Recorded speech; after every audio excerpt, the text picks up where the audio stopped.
ഫാമിലിയായിട്ട് ഒരു ഡിയർ ഹണ്ടിങ്ങിന് പോയതിൻ്റെ വിശേഷങ്ങളാണ് നമ്മൾ ഇന്നത്തെ വീഡിയോയിൽ പങ്കുവയ്ക്കുന്നത്. ഓഫ് റോഡ് ആയതുകൊണ്ട് നമ്മുടെ പുതിയ ഡ്രൈവറാണ്, ന്യൂ ഡ്രൈവറാണ് ഇന്ന് വണ്ടി ഓടിക്കുന്നത്. അത് എങ്ങനെയുണ്ടെന്ന് നമുക്ക് നോക്കാം. അപ്പം ഈ ന്യൂ ഡ്രൈവർ വണ്ടി ഓടിക്കുന്നത് അത്ര ഇഷ്ടപ്പെടാതെ ടെൻഷൻ അടിച്ച് ഒരു കക്ഷി പുറകിലും ഇരിപ്പുണ്ട്. അപ്പോൾ അതൊരു ന്യൂ ഹണ്ടറാണ്.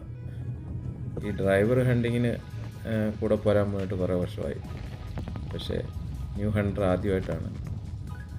അപ്പോൾ ഇന്ന് ഞങ്ങൾ ഡിയർ ഹണ്ടിങ്ങിന് ഇറങ്ങിയതാണെന്ന് ആദ്യമേ പറഞ്ഞല്ലോ. അപ്പോൾ ഇതൊരു 3-4 വർഷമായി ഇങ്ങനെ നടക്കാൻ തുടങ്ങിയിട്ട്. ഒരുപാട് ദൂരവും ഒരുപാട് സ്ഥലങ്ങളും ഒക്കെ നടന്നിട്ടും ഇന്ന് വരെ ഒരു ഡിയറിനെ ഞങ്ങൾക്ക് വീട്ടിലെത്തിക്കാൻ പറ്റിയിട്ടില്ല. അപ്പോൾ 1-2 തവണ ഫയർ ചെയ്തിട്ടുണ്ട്. അപ്പോൾ വെടികൊണ്ട് അത് ബ്ലീഡ് ചെയ്ത് പോയതിൻ്റെ പുറകെയൊക്കെ ട്രേസ് ചെയ്ത് പോയി, പക്ഷെ കിട്ടിയില്ല. അപ്പോഴത്തേക്കും രാത്രിയായി. അപ്പോൾ ഒന്നെങ്കിൽ നേരം വെളുക്കുന്ന സമയത്ത് അല്ലെങ്കിൽ ഇരുട്ടാകുന്ന സമയത്ത്, ആ സമയത്താണ് നമുക്ക് ഈ ആനിമൽസിനെ കൂടുതലും കാണാൻ പറ്റുക. അപ്പോൾ ഷൂട്ട് ചെയ്യാൻ പറ്റുന്ന ഒരു റേഞ്ച് കിട്ടുക എന്ന് പറയുന്നത് തന്നെ വളരെ വലിയൊരു ഇതാണ്. അപ്പോൾ ഫയർ ചെയ്ത് കഴിഞ്ഞാൽ പിന്നെ റിട്രീവ് ചെയ്തെടുക്കുക എന്ന് പറയുന്നത് മറ്റൊരു കാര്യം. അപ്പോൾ ഇന്ന് എന്തായാലും ഞങ്ങളൊരു ലീസ് ലാൻഡിലാണ്. അപ്പോൾ ലീസ് ലാൻഡ് എന്ന് പറഞ്ഞു കഴിഞ്ഞാൽ നമുക്ക് ഇമെയിൽ വഴിയോ ഫോൺ വഴിയൊക്കെ അവരെ ബന്ധപ്പെട്ടാൽ അവർ ചിലപ്പോൾ നമുക്ക് പെർമിഷൻ തരും. അപ്പോൾ ഏകദേശം ഒരു കാടിൻ്റെ സ്വഭാവമുള്ള ഒരു ഭാഗത്തെത്തിയപ്പോഴത്തേക്കും ഇനി ഗണ്ണൊക്കെ ഒന്ന് ലോഡ് ചെയ്യാം എന്ന് വിചാരിച്ചു. അപ്പം ഗ്രൂസിനെ ഹണ്ട് ചെയ്യാൻ പറ്റുന്നതുകൊണ്ട് ഗ്രൂസിനെ, അതായത് പക്ഷിയൊക്കെ വെടിവെക്കുന്ന ഒരു ഷോട്ട് ഗൺ കൂടെ നമ്മളിന്ന് കരുതിയിട്ടുണ്ട്. അപ്പോൾ അതാണ് മരത്തേലൊക്കെ നോക്കുന്നത്. അപ്പോൾ ഇത് ഒരു ബിഗ് ഗെയിമിനെയൊക്കെ ഷൂട്ട് ചെയ്യുന്നത്. ബിഗ് ഗെയിം എന്ന് ഇവിടെ പറയുന്നത് മാന്, ബെയർ, പിന്നെ എൽക്ക്, മൂസ്, അങ്ങനത്തെ.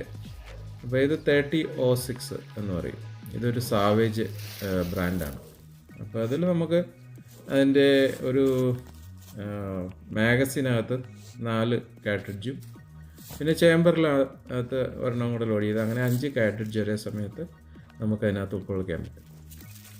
ഈ ഗണ്ണ് ഒരു ഷോട്ട് ഗണ്ണാണ്. അപ്പോൾ ഷോട്ട് ഗണ്ണിൻ്റെ ഒരു ഷെല്ലിൽ ഏകദേശം ഒരു 40-50 ഒക്കെ സ്റ്റീലിൻ്റെ ചെറിയ ബോളാണ് ഉണ്ടാവുക. അപ്പോൾ നമ്മൾ പക്ഷികളെയൊക്കെ വെടിവെക്കാൻ വേണ്ടി ഉപയോഗിക്കുന്നതാണ്. അപ്പോൾ അത് ഇവിടെ ഈ പക്ഷികളെ നമ്മൾ മരത്തേലൊക്കെ ഇരിക്കുന്ന പക്ഷികളെ വെടിവെക്കാം. അത് അപ്ലാന്റ് ബേർഡ്സ്, പിന്നെ നമ്മൾ ഡക്ക്, ഗീസ് ഒക്കെ ഹണ്ടിങ് ആണെങ്കിൽ അത് പറന്ന് വന്ന് താഴേക്ക് ഇരിക്കുന്നതിന് മുമ്പ് ഏകദേശം അന്തരീക്ഷത്തിൽ നിൽക്കുന്ന സമയത്താണ് ഫയർ ചെയ്യുന്നത്. അതുപോലെ വെള്ളത്തിലേക്കൊന്നും നമുക്ക് ഫയർ ചെയ്യാൻ പറ്റില്ല. അത് ഹണ്ടിങ്ങിൻ്റെ റെഗുലേഷൻസ് ഒരുപാടുണ്ട്. അപ്പോൾ ഇതിനകത്ത് നമുക്ക് 3 ഷെല്ല് ഒരു സമയത്ത് ലോഡ് ചെയ്യാം, ഷോട്ട് ഗൺ ഷെല്ല്. ഇതൊരു 12 ഗേജിൻ്റെ ഷോട്ട് ഗൺ ആണ്, മോസ്ബർഗ് 935 എന്ന് പറയും. അപ്പോൾ അത് ഗൺ റേഞ്ചിലൊക്കെ പോയപ്പം ബെന്നിന് ട്രെയിനിങ് കിട്ടിയിട്ടുണ്ട്. അപ്പോൾ അതുകൊണ്ട് ആശാൻ തന്നെയാണ് കൈകാര്യം ചെയ്യുന്നത്. പിന്നെ ഈ 2 ഗണ്ണിനും ഓരോ സേഫ്റ്റി ഉണ്ട്. അപ്പോൾ നമ്മൾ ലോഡർ ആണെങ്കിൽ ആ സേഫ്റ്റി ഓൺ ചെയ്ത് വയ്ക്കും.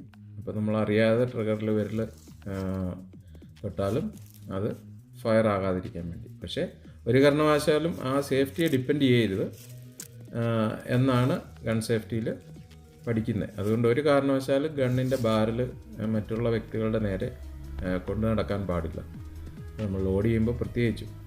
അപ്പോൾ നമ്മൾ ഹണ്ടിങ്ങിനൊന്നും പോയില്ലെങ്കിൽ പോയില്ല എന്നേ ഉള്ളൂ.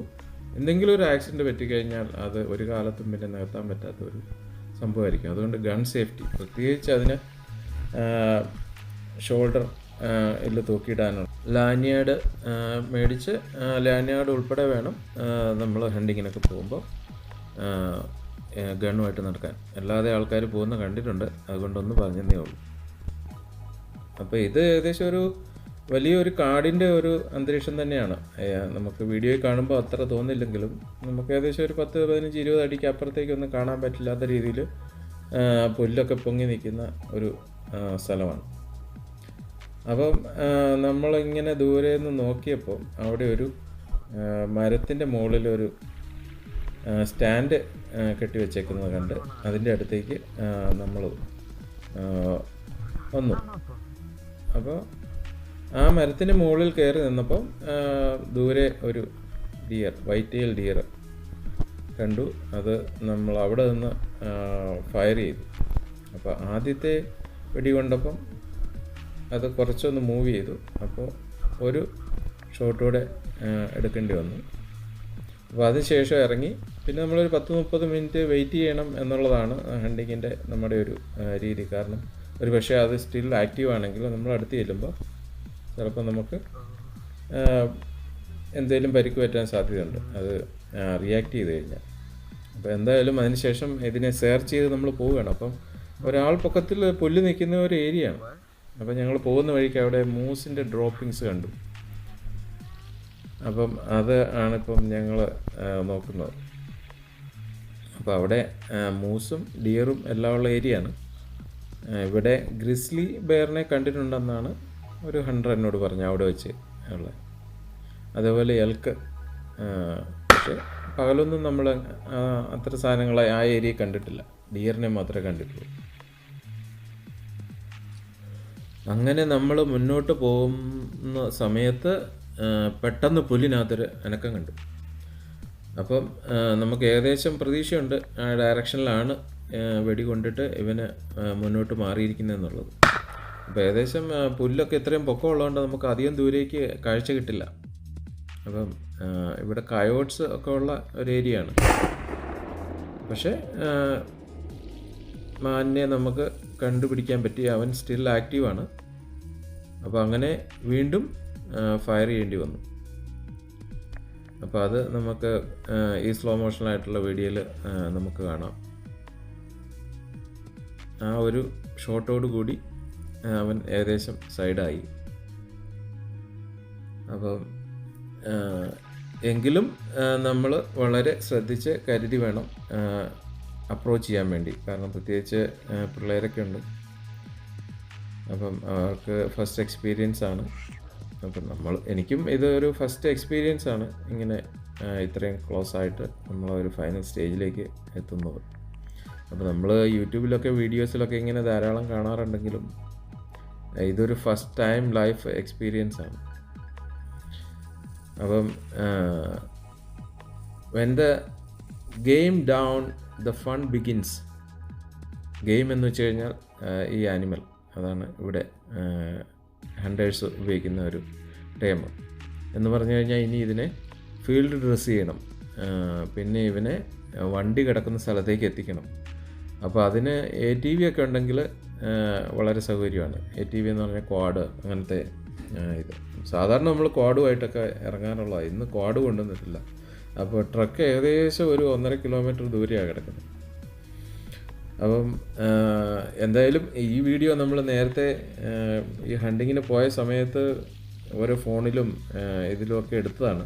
അപ്പോൾ അതിനുശേഷം ഒരുപാട് കാലം കഴിഞ്ഞാണ് ഞാനിപ്പോൾ അതൊരു വീഡിയോ ആയിട്ട് ചെയ്യുന്നത്. അപ്പം ഇവിടുന്ന് ഈ ആനിമലിനെ, ഈ ഡിയറിനെ വണ്ടിയിൽ എത്തിച്ചത് വളരെ നീണ്ട ഒരു സംഭവമാണ്. അതിന് വേണ്ട വന്ന പരിശ്രമങ്ങളും കഠിനാധ്വാനങ്ങളും. അപ്പോഴത്തേക്ക് ഇരുട്ടായി. അപ്പോൾ അത് ഫീൽഡ് ഡ്രസ് ചെയ്തതും പിന്നെ അതിനെ വീട്ടിൽ കൊണ്ടുവന്ന് അതിനെ ബുച്ച് ചെയ്തതും ഒക്കെ ആയിട്ട് വേറെ ഒരു ചെറിയ വീഡിയോ ആയിട്ട് ചെയ്യാമെന്ന് വിചാരിക്കുന്നു. അപ്പോൾ ഇത് ഞാൻ മെയിനായിട്ടും ഇത് ചെയ്യുന്നതെന്ന് പറഞ്ഞു കഴിഞ്ഞാൽ, ഞാൻ ഹണ്ടിങ്ങിന് ഇറങ്ങുമ്പോൾ നമുക്ക് മലയാളത്തിലുള്ള ഇത്ര ഇൻഫർമേഷനൊന്നും അവൈലബിൾ ആയിരുന്നില്ല യൂട്യൂബിൽ. മലയാളി ഹണ്ടേഴ്സ് പലരും ഉണ്ടെങ്കിലും ഒരുപാട് ആൾക്കാരുണ്ട്. അവരിത്തരം കാര്യങ്ങൾക്കൊന്നും സമയം ചെലവഴിക്കാൻ വേണ്ടി സമയം കിട്ടണമെന്നില്ല. അപ്പോൾ നമ്മളിങ്ങനെ ഒരുപാട് കാര്യങ്ങൾ, ഒരുപാട് യൂട്യൂബ് വീഡിയോസും ഒക്കെ കണ്ട്, അല്ലെ ഹണ്ടിങ്ങിനൊക്കെ പോകുന്നവരോടൊക്കെ ചോദിച്ച് അറിഞ്ഞും പഠിച്ചുമൊക്കെയാണ് നമ്മൾ ഇത്തരം കാര്യങ്ങൾക്ക് ഇറങ്ങുന്നത്.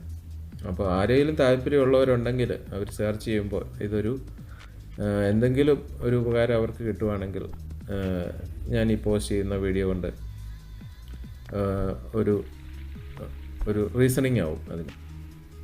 അപ്പം നമ്മൾ ഈ ആനിമൽ അനങ്ങുന്നില്ല എന്ന് കണ്ടെങ്കിൽ പോലും എന്തെങ്കിലും മരത്തിൻ്റെ കമ്പൊക്കെ എടുത്ത് കുത്തി നോക്കി ഉറപ്പ് വരുത്തിയിട്ട് വേണം അതിനെ അപ്രോച്ച് ചെയ്യാൻ. കാരണം അത് ഒരു പക്ഷേ മരണപ്രാളത്തിൽ കിടക്കുകയാവാം. ചാടി എണീറ്റ് ഒരു വന്ന വരവിനൊരു കുത്ത് കിട്ടിയാൽ നമ്മുടെ കാര്യം തീരും. പിന്നെ നേരത്തെ പറഞ്ഞ പോലെ പിള്ളേരും ഉണ്ട് നമ്മുടെ കൂടെ. അപ്പോൾ എപ്പോഴും നമ്മൾ പ്രിപ്പയർ ആയിരിക്കണം, നമ്മുടെ ഗണ്ണ് ലോഡഡ് ആയിരിക്കണം, നമ്മൾ ആ ആനിമലിനെ അപ്രോച്ച് ചെയ്യും. അപ്പോൾ ഇതൊരു വൈറ്റ് ടെയിൽഡ് ബക്കാണ്. അപ്പോൾ കാനഡയിൽ ധാരാളമുള്ള ഒരു ഡിയറാണ്. ആൽബർട്ടയിൽ ഈ വൈറ്റ് ടെയിൽഡും പിന്നെ ഒരു മ്യൂൾ ഡിയർ എന്ന് പറയുന്ന 2 തരം മാനുകളാണ് പോപ്പുലറായിട്ടുള്ളത്. ഹണ്ടിങ്ങിന് ലൈസൻസ് നമുക്ക് ഏതൊരു ഹണ്ടറിനും ആദ്യത്തെ വർഷം മുതൽ തന്നെ വാങ്ങിക്കാനും പറ്റുന്നത് ഡിയർ ഹണ്ടിങ് ലൈസൻസ്.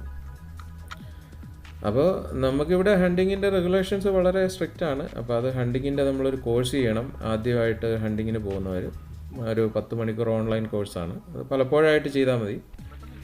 അപ്പോൾ ഒരിക്കൽ അക്കൗണ്ട് ക്രിയേറ്റ് ചെയ്ത് കഴിഞ്ഞാൽ, ഇത് ആൽബർട്ടയുടെ കാര്യമാണ് കേട്ടോ ഞാൻ പറയുന്നത്. ഓരോ പ്രോവിൻസിലും വ്യത്യസ്തമായ റൂൾസാണ്. അപ്പം സെക്കൻഡ് ഇയർ ആകുമ്പോൾ തൊട്ട് നമുക്ക് ഡ്രോയിൽ പങ്കെടുക്കാം. കാരണം മൂസ്, എൽക്ക് അങ്ങനെ പലതും ഡ്രോയിലൂടെ മാത്രമേ നമുക്ക് കിട്ടുള്ളൂ. 10-15 വർഷമായിട്ട് അപ്ലൈ ചെയ്തിട്ടൊക്കെ കിട്ടാത്ത കനേഡിയൻസിനെ പോലും നമ്മൾ പരിചയപ്പെട്ടിട്ടുണ്ട്. അപ്പോൾ അത് ഗ്രൂപ്പായിട്ടൊക്കെ അപ്ലൈ ചെയ്താലേ പലപ്പോഴും നമുക്ക് ഈ മൂസിൻ്റെയൊക്കെ ലൈസൻസ്, അതായത് ആ ടാഗ് നമുക്ക് മേടിക്കാൻ കിട്ടുള്ളൂ, ആ ഡ്രോ കിട്ടിക്കഴിഞ്ഞാൽ. അപ്പോൾ എന്തായാലും ഞങ്ങളൊരു ചെറിയ ഫോട്ടോ സെഷനൊക്കെ നടത്തുകയാണ്. ആദ്യമായിട്ടാണല്ലോ ഇങ്ങനെ ഒരു അവസരം കിട്ടുന്നത്.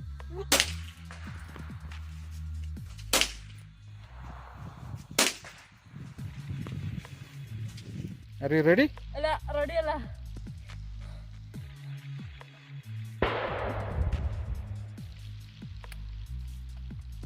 റെഡിയാ. Are you ready? Safety off. Ready. 1, 2, 3.